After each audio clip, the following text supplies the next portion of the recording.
Mano César aqui, hoje eu quero falar sobre poder do alto. Como viver uma vida aqui na terra debaixo do poder de Deus. A Bíblia fala que o Evangelho é poder, mas será que estamos provando e usufruindo uma vida de poder? Ou será que estamos mostrando apenas uma religião para as pessoas? Primeiro eu quero dizer para você que a fonte de todo poder é o Espírito de Deus. Se você for estudar com calma as Escrituras, você vai ver que o poder de Deus, a unção do Espírito, o Espírito Santo, eles são usados na Bíblia de maneira intercambiável, não é? Elas são colocadas de maneira muito conectadas. Então, quando se fala de unção, quando se fala de poder, quando se fala do Espírito Santo, a gente está falando da mesma coisa. E eu creio que aí tem uma chave para que a gente possa entender. Porque, de fato, nós nascemos de novo. O Espírito de Deus veio morar dentro de cada um de nós quando nós entregamos a vida para Jesus. E agora nós temos a capacidade de andar em amor, nós temos uma capacidade de se relacionar com Deus, mas há algumas coisas que nós podemos perceber que elas servem como de fato um poder de Deus para a nossa vida, para viver uma vida acima da média, para viver uma vida no sobrenatural aqui na terra, alcançando a vida de pessoas, cumprindo o propósito. E é isso que eu quero explicar para você, pelo menos um pouco, nesse vídeo. No Velho Testamento, nós já víamos que Deus já capacitava as pessoas com poder para que elas cumprissem o seu propósito, para que elas andassem de maneira sobrenatural aqui na Terra. E o que acontecia? Você vê episódios, por exemplo, que a Bíblia fala que o Espírito Santo vinha sobre alguns homens, né? Sobre os reis, sobre os profetas, sobre os sacerdotes, sobre algumas outras pessoas em algumas ocasiões específicas, mas sempre para cumprir um propósito. E guarde isso no seu coração. Toda vez que a Bíblia cita sobre o Espírito de Deus vindo sobre alguém, geralmente está associado com capacitação sobrenatural, revestimento de poder, poder para cumprir um propósito. Então a unção vinha, você vai ver que o rei era ungido com óleo na cabeça, o óleo era uma representação da unção. Tudo isso são coisas que aconteciam. Algumas pessoas às vezes falam assim, a mão de Deus vai vir sobre você para te punir, para te castigar, mas sabe de uma coisa? Na Bíblia, quando fala que a mão de Deus vem sobre alguém, quase todas as vezes era para revestir de poder, era para realizar algo bom. Deus não é um Deus mau que sai por aí simplesmente castigando as pessoas como alguns creem, mas Deus é um Deus que vem nos capacitar para que possamos cumprir um propósito aqui na terra. Sabe, eu gosto de citar sempre uma passagem lá de Elias, 1 Reis, capítulo 44, a partir do versículo 18, tem um texto bem interessante. Elias havia um contexto, ele tinha orado para que não chovesse durante um tempo, e ali agora ele vai orar para que caia a chuva. Então tem um contexto, depois você lê lá com calma. Ele vai mandar o servo dele avisar para o rei, para ir para a entrada de Jezreel, porque ia cair muita chuva.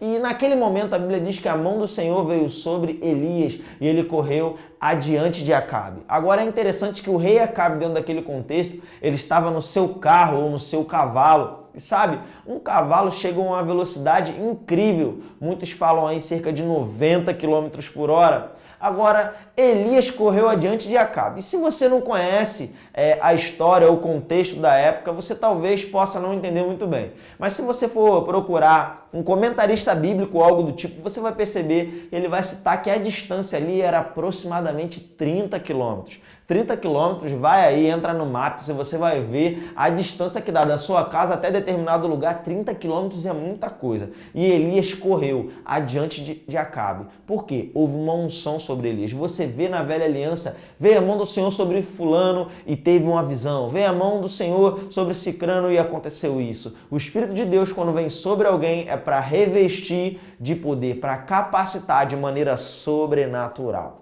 Se você olhar até para a vida do próprio Senhor Jesus Cristo, você vai ver que lá em Lucas, no capítulo 3, tem um contexto interessante, porque Jesus chega lá em João Batista, ele vai dizer, olha, eu batizo com água, mas vem após mim, aquele que vai batizar com o Espírito Santo e com fogo. Guarde isso no seu coração, porque isso vai ter uma relevância bem importante para o que a gente vai falar já já.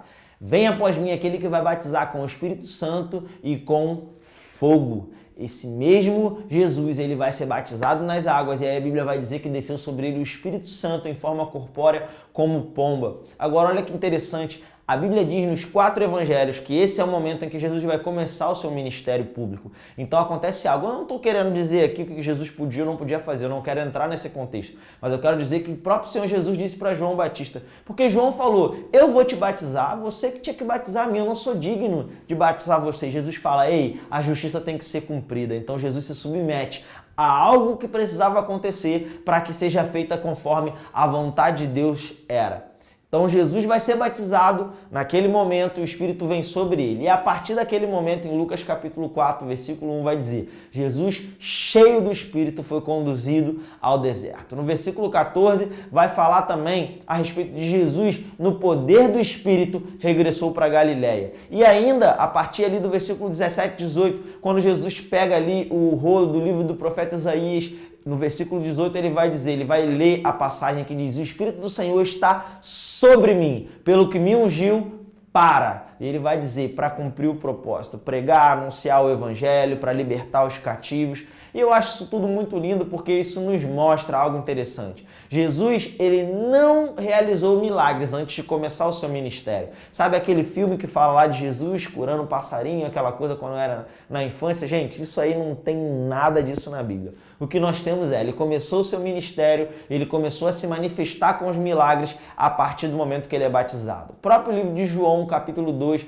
fala que Jesus, naquele evento lá no casamento, onde ele transformou água em vinho, a Bíblia cita que é o primeiro milagre de Jesus. E aquilo foi após o batismo. Então ele teve o seu primeiro milagre, porque ele foi revestido de poder para cumprir o propósito. O apóstolo Pedro, quando ele prega na casa de Cornélio, lá em Atos 10:38, ele fala como Deus ungiu a Jesus de Nazaré com o Espírito Santo e com poder, o qual andou por toda parte, fazendo bem e curando todos os oprimidos do diabo. Sabe, existe um poder do alto liberado para cada filho de Deus para cumprir o propósito. Se por algum tempo você talvez não sabia disso, eu quero te dizer, essa ferramenta já está liberada para você. A Bíblia diz que é uma promessa de Deus para nossas vidas. Eu quero te estimular a ler com calma, a estudar o livro de Atos, a partir do capítulo 1, e você vai perceber no livro de Atos que vai falar que Jesus, ele ficou 40 dias ensinando, e depois desses 40 dias ele foi elevado às alturas. Agora, mais interessante ainda é você perceber que lá no livro de João, capítulo 20, a partir do versículo 18, a Bíblia fala que Jesus apareceu no meio dos discípulos, após ele ter ressuscitado, e ele vai soprar sobre eles o Espírito Santo. Eu creio, como muitos estudiosos da Bíblia creem, que naquele momento os discípulos nasceram de novo.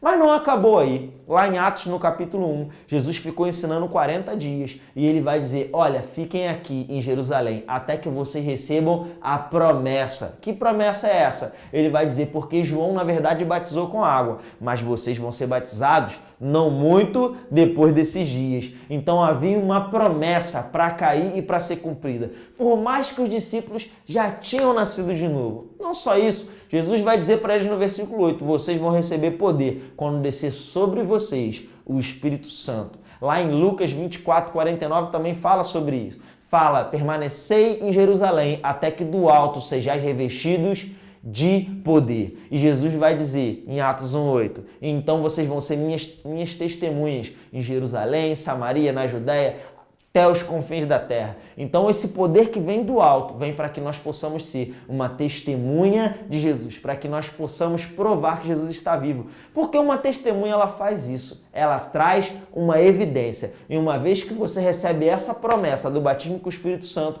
vem uma capacitação sobrenatural sobre você. Assim como na velha aliança vinha poder sobre aqueles homens para realizar grandes milagres, mas eles ainda não tinham o Espírito Santo morando dentro deles. Na nova aliança, o revestimento vem para aqueles que são filhos, para aqueles que já nasceram de novo. E você é cheio do Espírito e capacitado para andar de maneira sobrenatural. Para a gente começar a encerrar, o objetivo desse vídeo é dizer para você que esse poder do alto já está disponível para você.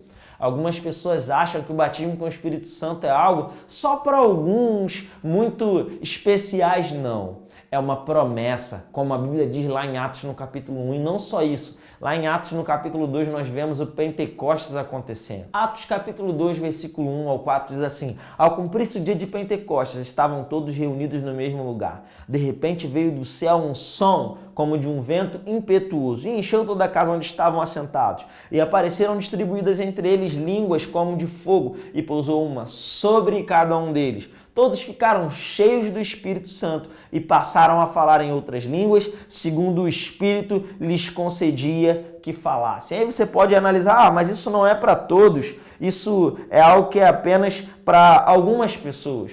Mas eu quero te dizer, lá quando Pedro está explicando o que tinha acabado de acontecer, ele estava pregando ali, lá no versículo 32 vai dizer assim: a esse Jesus Deus ressuscitou, do que todos nós somos testemunhas, exaltado pois a destra de Deus, tendo recebido do Pai a promessa do Espírito Santo, derramou isto que vedes e ouvis. Então Pedro está dizendo, há uma promessa e nós estamos recebendo essa promessa. Se você for ver a história da igreja primitiva, Atos capítulo 10, versículo 44 vai falar, todos foram cheios e passaram a falar em outras línguas. Atos, lá no capítulo 19, versículo 1 ao 6, Paulo chega para alguns irmãos que nem ao menos tinham nascido de novo, eles não tinham sido batizados nem no nome de Jesus, mas eles são batizados no nome de Jesus e Paulo vai impor as mãos sobre eles e eles eram cheios do Espírito Santo, começavam a falar em outras línguas. Isso tudo é muito interessante porque isso me mostra que havia uma simplicidade muito grande na igreja primitiva. Sabe de uma coisa? Nada que você possa receber de Deus, você vai conseguir receber por merecimento, porque você tem muito tempo de igreja, que você já chegou a um nível. Algumas pessoas falam, não, porque ainda não é o momento. Como assim não é o momento? Eu quero dizer para você, esse é o momento começou há quase 2000 anos atrás. Isso já foi liberado. As pessoas fazem confusão achando, não, porque o Espírito Santo, ele que vai fazer. Sabe, o Espírito Santo ele concede. Sabe, eu vou te dar um exemplo prático aqui. Se eu tivesse diante de você, eu tivesse que conceder que você passasse por mim, eu faria exatamente isso aqui, ó. Acabei de te conceder, agora você pode passar, mas quem decide passar por outro lado é você. Eu não te obrigo. O Espírito Santo ele é um cavalheiro. Nós decidimos, cremos e falamos pela fé em outras línguas, o que seria uma evidência do batismo com o Espírito Santo. E não só isso, sabe? A Bíblia nos convida a viver uma vida cheia do Espírito. A Bíblia diz, vivei no Espírito e jamais satisfareis a consciência da carne. O apóstolo Paulo ele fala para a igreja de Éfeso, e eu acho isso lindo, porque lá em Atos 19, ele orou por aqueles irmãos, eles foram cheios do Espírito, mas em Efésios 5, quando ele escreve para a igreja de Éfeso, ele diz, enchei-vos do Espírito. A palavra grega dá a ideia de permanecer sendo cheio sempre. Os mesmos irmãos que foram cheios em Atos capítulo 2, em Atos capítulo 4, do versículo 29 em diante, a Bíblia vai dizer que eles foram cheios do Espírito novamente. Sabe, certa vez eu vi um pastor dar um exemplo que eu gostei muito, eu quero encerrar com isso. O exemplo do smartphone. O smartphone, ele é uma ferramenta espetacular. Um smartphone ele pode fazer muitas coisas, além de ligar, além de fazer ligações e receber ligações. Mas sabe, se ele tiver com a bateria, com a energia bem baixinha, ele entra num modo onde você não utiliza mais nada. Você apenas liga e recebe. Agora, da mesma forma, é um cristão.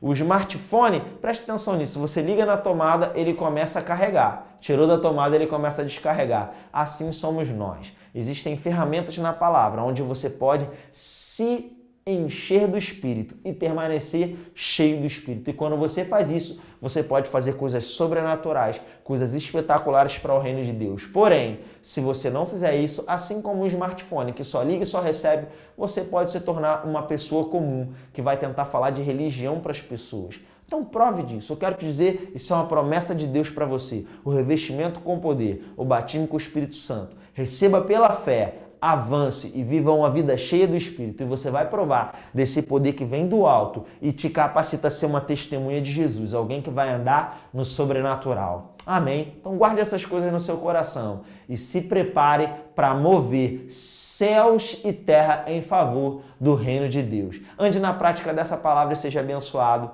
em nome de Jesus.